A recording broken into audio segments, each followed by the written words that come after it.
lalu kemudian berpindah ke markas pusat angkatan laut. Hei, ada transmisi masuk di kerajaan Kamabaka dari Kaisar Api Sabo. Di mana lokasinya? Pastikan kalian melacaknya, ucap salah satu petinggi. Lalu kemudian mereka menyadari jika itu adalah komunikasi darurat dan tak akan lama. Mereka pun segera melacak lokasinya. Dan lalu kemudian berpindah ke 5 tetua Gorose di Marijoa, di mana para Gorose juga mendengarkan para angkatan laut yang telah berhasil melacak lokasi Sabo. Mereka mendengar dan mengetahui jika Sabo berada di kerajaan Lulusia. Gorose Saturnus berkata, Lulusia? Lalu Saint Marcus berkata, tak kusangka itu adalah salah satu dari 8 negara yang melakukan revolusi dan mengkudeta kerajaan. Dan ternyata itu adalah negara yang telah disusupi oleh Sabo. Lalu kemudian Gorose Nasujuru berkata, oh begitu rupanya. Kemudian Saint Jupiter berkata, sungguh pria yang bernasib malang. Lalu Gorose Valkyrie menjawab, tidak, mungkin ini memang sudah takdir. Lalu kemudian berpindah ke kerajaan Kamabaka, markas sementara pasukan revolusioner. Para pasukan revolusioner pun sangat begitu gembira mengetahui Sabo baik-baik saja. Sabo lalu berkata, maaf aku sudah menyusahkan kalian. Dragon Sons, bukan akulah pelaku yang telah membunuh Raja Cobra. Tapi ketika berada di Marijoa, aku melihat sesuatu yang sama sekali tak terduga. Kursi singgasana yang kosong yang berada di Kastil Pange yang seharusnya tidak diduduki oleh Raja Dunia. Ternyata ada seseorang di sana. Dan lalu tepat ketika Sabo mengatakannya, tiba-tiba kerajaan Lulusia berubah menjadi mencekam. Awan hitam tiba-tiba menyelimuti seluruh kerajaan itu. Para penduduk pun sangat kebingungan dan juga kaget karena tiba-tiba perubahan cuaca di sana sangat tidak biasa. Dan lalu terlihat ada sesuatu yang muncul dari balik langit. Dan sesaat kemudian petaka bencana pun terjadi. Sebuah cahaya yang begitu terang pun langsung meledakkan Pulau Lulusia beserta semua isi-isinya. Semuanya pun lenyap dan musnah tersapu serangan mematikan itu. Dan diketahui jika senjata yang digunakan oleh penguasa dunia Imsama untuk memusnahkan Lulusia adalah senjata Mother Flame ciptaan Vegapunk. Lalu kemudian berpindah ke markas angkatan laut. Para prajurit yang sedang melacak lokasi Sabo diperintahkan untuk menghentikan pelacakan mereka. Mereka disuruh untuk memutuskan sambungan dendam musi yang melacak lokasi Sabo. Divisi komunikasi, dengarkan baik-baik. Kalian sekarang tidak sedang menyadap apapun. Karena sejak awal negara yang bernama Kerajaan Lulusia tidak pernah ada. Dan lalu kemudian diperlihat kembali kehancuran Kerajaan Lulusia yang tak tersisa setelah terkena senjata Mother Flame menyerang mereka dari atas langit. Akibat kejadian itu, gempa laut pun terdeteksi di laut sebelah tenggara dan tsunami pun mulai menyebar ke seluruh dunia.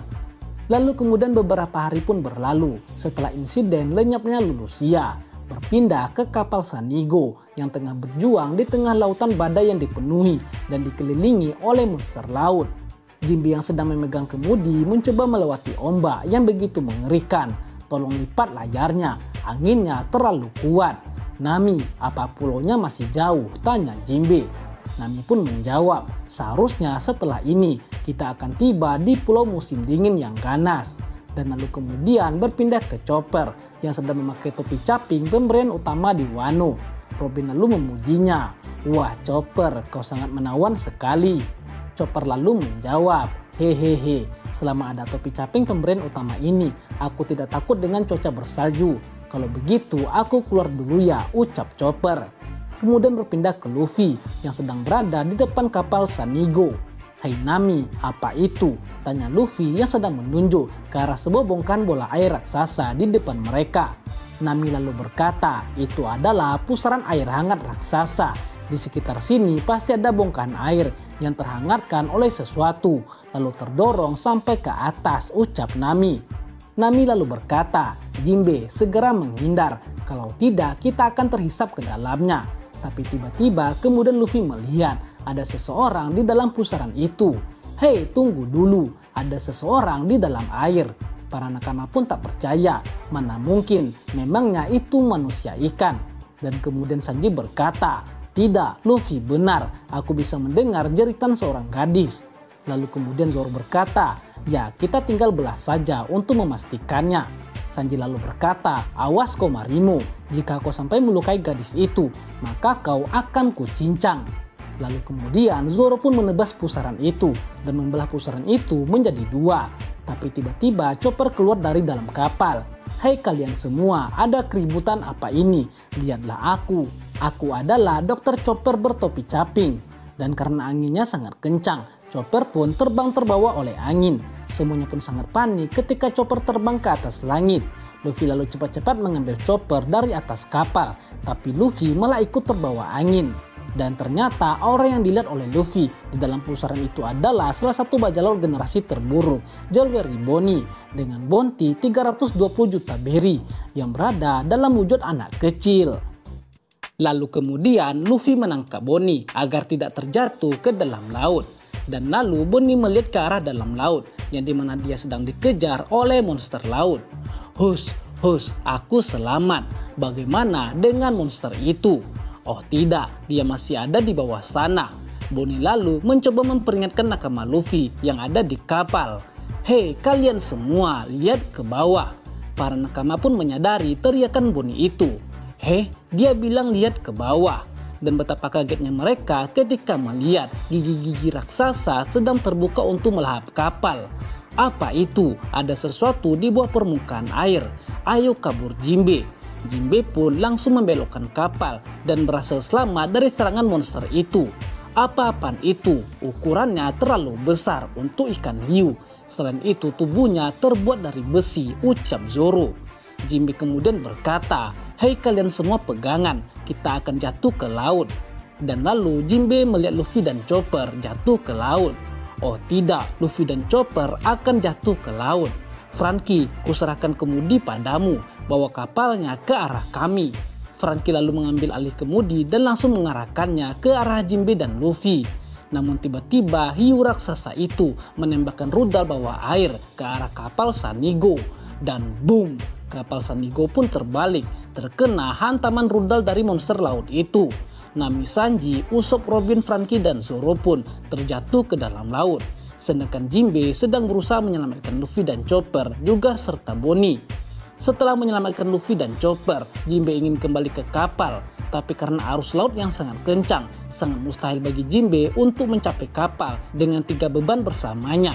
Dan hal itu lebih mustahil lagi karena tiba-tiba hiu monster laut itu menyerang Jinbe dengan rudal. Oh tidak, itu serangan meriam.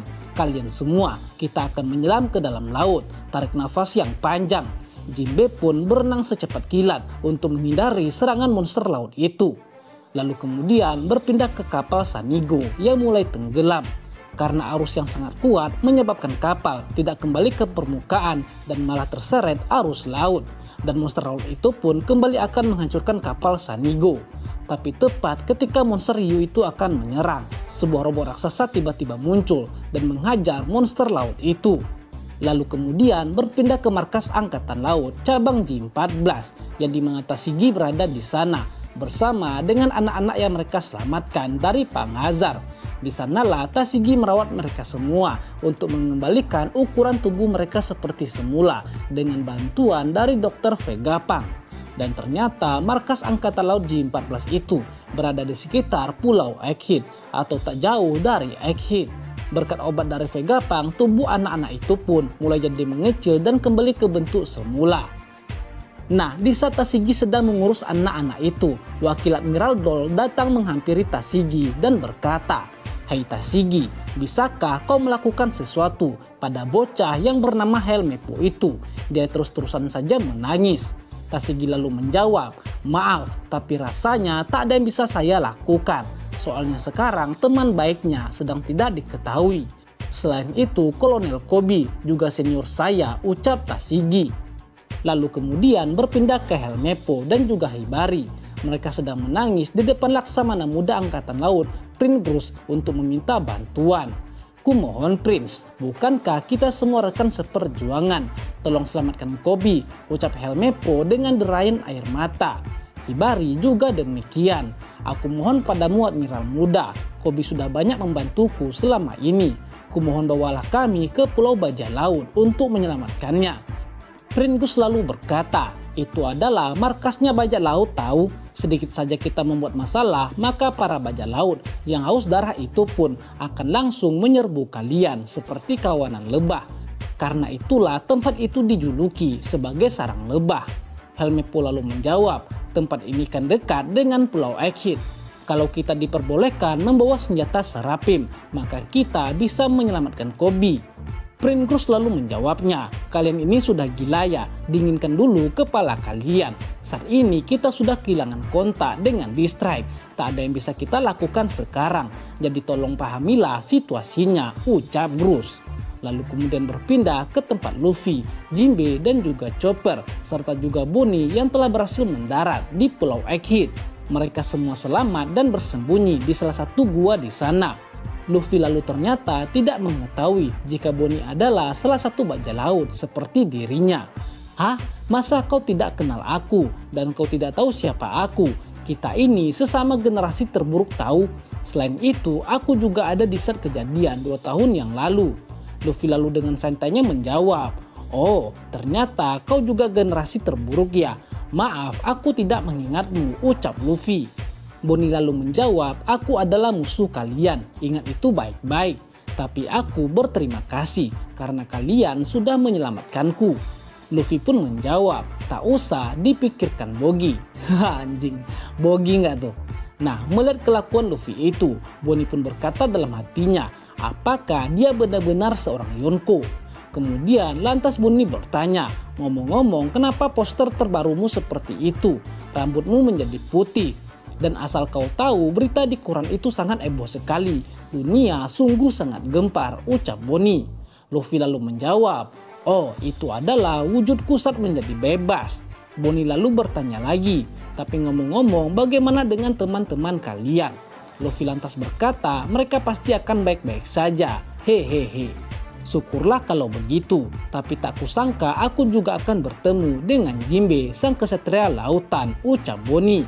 Jinbe pun bertanya, kau sendiri bagaimana Bonnie? Apa yang terjadi pada kapal dan anggotamu? Bonnie lalu menjawab, aku kemari seorang diri dan kapalku sudah dimakan oleh monster besi itu. Ngomong-ngomong perutku lapar, ucap Bonnie. Luffy dan Chopper pun juga berkata, sama, aku juga lapar. Ayo kita cari makan di sini. Mungkin ada warung di sekitar sini, ucap Luffy. Bonnie pun menjawab, dasar orang-orang bodoh. Di pulau ini tidak ada warung makan tahu, dan asal tahu saja, ini adalah pulau milik pemerintah, yaitu Pulau Egghead. Tempat yang disebut sebagai pulau masa depan 500 tahun mendatang. Sekaligus tempat laboratorium sang dokter jenius Vegapunk. Dan aku kesini karena aku punya urusan dengannya, ungkap Bonnie. Luffy lalu menjawab, seingatku aku tahu nama itu. Lalu kemudian berpindah ke kapal Sanigo yang diselamatkan oleh robot raksasa. Dan kemudian ada seorang gadis keluar dari dalam robot itu. Ternyata gagal lagi. Nafsu makan makhluk hidup memang tak bisa dikendalikan. Perintah yang kuberikan pada Megasar hanyalah mengintai, melapor dan menyerang. Kalau dia juga sampai memakannya, nanti tak akan ada lagi yang tersisa. Kurasa ini adalah kesalahan pemrograman. Para nakama Luffy pun melihat sosok gadis yang keluar dari dalam robot itu. Franky lalu kemudian berkata, hei, aku tak tahu siapa dirimu, tapi terima kasih sudah menolong kami. Mendengar itu, gadis itu pun menjawab, hah? Siapa bilang kalau aku telah menolong kalian, wahai para bajak laut sekalian? Aku adalah ilmuwan jenius yang rendah hati dan juga bekerja untuk pemerintah. Namaku adalah Dr. Vegapunk. Mendengar gadis itu menyebut namanya Vegapunk, Franky pun sangat kaget. Hah? Vegapunk? Apa maksudmu kau itu Vegapunk? Aku sangat mengagumimu Vegapunk. Aku pernah menghabiskan 2 tahun di laboratorium penelitian yang ada di Balmor, tempat kelahiranmu. Ada banyak hal yang ingin kuperlihatkan padamu Vegapunk. Ngomong-ngomong, robot raksasanya sangat keren sekali. Aku tak bisa berhenti mengaguminya, ucap Franky dengan mata bersinar-sinar. Usopp juga berkata, ukurannya puluhan kali lebih besar dari Franky Shogun. Aku jadi ingin memperlihatkannya pada Luffy dan juga Chopper. Sedangkan Sanji seperti biasanya, dia menggila melihat wanita cantik. Wah, dia cantik sekali. Ternyata Vegapunk adalah seorang wanita cantik. Tapi Robin tak percaya sama sekali dengan ucapan dia. Tunggu, aku tak pernah dengar bahwa Vegapunk adalah seorang wanita. Selain itu, penampilan dan usiamu tidak cocok dengan nama dan waktu dan serta jejak aktivitasnya. Lalu kemudian gadis itu menjawab, tentu saja, karena aku bukanlah yang asli. Aku adalah Vegapunk 02 Lilith. Oh ya, ngomong-ngomong, aku ini selalu mengalami keterbatasan dana penelitian. Karena itu, serahkan harta benda kalian, dan setelahnya aku tak punya urusan dengan kalian lagi. Mendengar hal itu, Nami pun menjawab, "Hah, kau ini bicara apa? Laut ini sangat dingin tahu. Kalau ingin menolong kami, lakukan yang benar," ucap Nami. Lalu kemudian Lilith menjawab, "Makanya tadi ku bilang siapa yang mau menolong kalian. Asal kalian tahu saja, seharusnya tidak ada kapal yang bisa masuk ke wilayah perairan ini. Karena semua akan ditenggelamkan oleh mereka semua." Dan tiba-tiba saja puluhan monster laut raksasa muncul dari dalam laut yang membuat semua nakama pun kaget dan terkejut. Tapi Franky malah kesenangan melihat semua monster laut ciptaan buatan Vegapunk itu karena semuanya tercipta dari besi. Sedangkan Usopp malah takut menggigil melihat besarnya monster laut itu. Sedangkan Zoro hanya menatapnya dengan tajam. Lalu kemudian seseorang menghubungi Lilith dan dia adalah Vegapunk Sokka. "Hai Lilith, kau ini sedang apa? Apa kau merampok lagi ya? Sebagai seorang ilmuwan, seharusnya kau memiliki harga diri yang lebih dari ini." Lilith lalu menjawab, "Diam kau Sokka. Memangnya kau kira harga diri bisa menambah dana penelitian?" Sokka lalu menjawab lagi pula mereka takkan menyerah begitu saja padamu. Mereka adalah kelompok bajak laut topi jerami, kelompok yang baru saja menjadi Yonko. Lilith lalu menjawab, "Wah, jadi benar dugaanku. Itu artinya mereka pasti memiliki harta yang banyak." Sokka lalu membalas, "Kalau kau berpikir seperti itu, artinya kau sudah melakukan kesalahan besar." Lilith lalu bertanya, "Kesalahan? Kesalahan apa? Mereka sudah terkepung sepenuhnya dan tak punya tempat untuk melarikan diri." Sokka lalu menjawab lagi, "Kau terlalu meremehkan mereka. Lihatlah pendekar pedang yang ada di atas kapal itu. Dia adalah Roronoa-Zoro, si pemburu bajak laut. Buronan yang kepalanya bernilai 1.111 juta beri. Seperti yang kau lihat sekarang, saat ini sikapnya sangat tenang karena dia bisa melompat dan menebasmu dalam sekejap mata dari jarak sejauh itu. Begitu juga dengan Nico Robin, anak iblis yang berada di belakangnya. Mereka berdua bisa melenyapkanmu dalam sekejap saja." Lilith lalu menjawab, "Tapi memangnya mereka bisa apa di hadapan senjata monster laut sebanyak ini?" Sokka lalu menjawab lagi, "Cobalah kau pikirkan baik-baik lagi. Petarung kuat bisa segera menilai lawan yang harus mereka tebas pertama kali." Lilith lalu menyadari jika sikap sembrononya telah membuatnya berada dalam bahaya. Lalu kemudian Zoro berkata, "Hei Vegapunk, aku punya permintaan untukmu. Maukah kau menerimanya?" Sokka lalu menjawab, bahwa mereka ke sini Lilith, aku tidak keberatan. Lagi pula ada sesuatu tentang mereka yang membuatku sangat penasaran. Kemudian berpindah ke tempat Luffy, Jinbe, Bonnie, dan juga Chopper. Luffy bertanya, "Jadi kau sudah pernah ke tempat ini ya?" Bonnie lalu menjawab, "Ya, waktu aku masih kecil, saat tempat ini masih merupakan laboratorium penelitian biasa." Luffy lalu bertanya lagi, "Lalu apa tujuanmu kembali ke sini?" Bonnie lalu menjawab, "Tergantung apa jawaban yang diberikan olehnya. Mungkin saja aku akan membunuh Vegapunk yang telah mengubah ayahku menjadi cyborg." Bukannya bersimpati, Luffy malah mengatakan, "Wah, itu berarti keren dong." Bonnie menjawab lagi, "Saat ini ayahku sudah kehilangan kesadarannya sebagai seorang manusia. Dia telah sepenuhnya menjadi sebuah senjata biologis." Jinbe pun bersimpati atas hal itu. Dia lalu berkata kepada Luffy, "Luffy, itu sama sekali bukan hal yang patut disyukuri. Jika itu aku takkan bisa memaafkannya," ucap Jinbe. Setelah mendengar Jinbe berkata demikian, Luffy pun meminta maaf. "Maaf Boggy." Bonnie pun menjawab, "Namaku Bonnie brengsek." Lalu kemudian setelah menaiki tangga dari dalam gua, mereka pun akhirnya tiba di atas permukaan Pulau Egghead. Luffy dan Chopper pun sangat begitu kaget dan takjub dengan apa yang mereka lihat. Tapi tujuan utama mereka adalah mencari makan. Kemudian Bonnie berkata, "Oh ya, kalau tidak salah aku sempat bertemu dengan Sabo di Marijoa." Tapi Luffy sudah terlanjur pergi duluan karena melihat kota yang begitu megah itu. Melihat Luffy telah pergi, Bonnie pun berkata, "Ya sudahlah, pokoknya sekarang aku mau mencari Vegapunk." Lalu kembali ke Luffy, Chopper, dan juga Jinbe yang begitu takjub dengan gedung-gedung tinggi dan teknologi yang menakjubkan di dalam Pulau Egghead. Mereka melihat robot monster raksasa, monster luar angkasa, dan juga ikan terbang yang ada di langit.